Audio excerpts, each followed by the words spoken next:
Shabbat Shalom. In this week's Parsha, Mishpatim, there are two aspects that I would like to point out that I find very fascinating, especially given some of the controversies of modernity. First of all, Mishpatim is mostly a parsha of law. There's very little narrative in it, and the narrative only comes at the very end.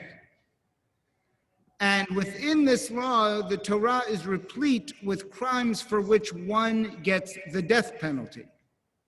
However, the rabbis were extremely uncomfortable with this. Not because they believed that there was an inherent immorality to the death penalty. They didn't believe that. God had commanded it. How could it be immoral? But because they were terrified of giving the death penalty to someone who was innocent. Therefore, they basically made it impossible to give the death penalty under Jewish law. In order to give the death penalty, you had to have two witnesses who weren't related to each other or to anyone involved in the case, who were both male, who told the exact same story. If there was any differences, couldn't be given the death penalty. If a third witness came along and contradicted the first two, couldn't be given the death penalty.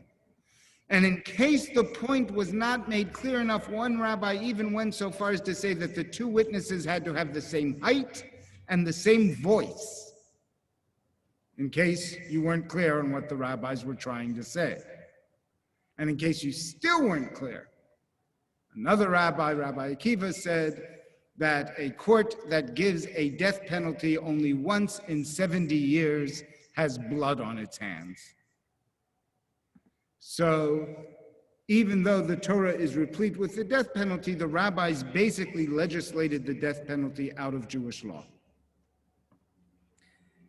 And among these crimes that for which one gets the death penalty, in the middle of it, there's a very fascinating verse.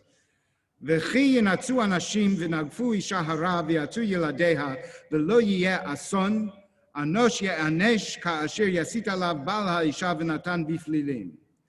If men shall fight and they collide with a pregnant woman and she miscarries, but there is no fatality, he shall surely be punished, as the husband of the woman shall cause to be assessed against him, and he shall pay it by order of judges. So in other words, two men fight, they accidentally hit a pregnant woman, she falls down, she miscarries, but she's okay otherwise. It is considered that there is no fatality, and instead of the death penalty, the man who struck her has to pay damages. In other words, the Torah very clearly does not see the fetus as a human being. And that is why in Judaism, not only is abortion not murder, not only are there specific circumstances where a woman may get an abortion, there are times in Judaism when a woman is commanded to get an abortion. If the mother's life is in danger by Jewish law, by halakha, she does not have the right to say, save my baby, let me die. She must have the abortion if her life's in danger. So it is a very different concept than the traditional Christian attitude towards abortion.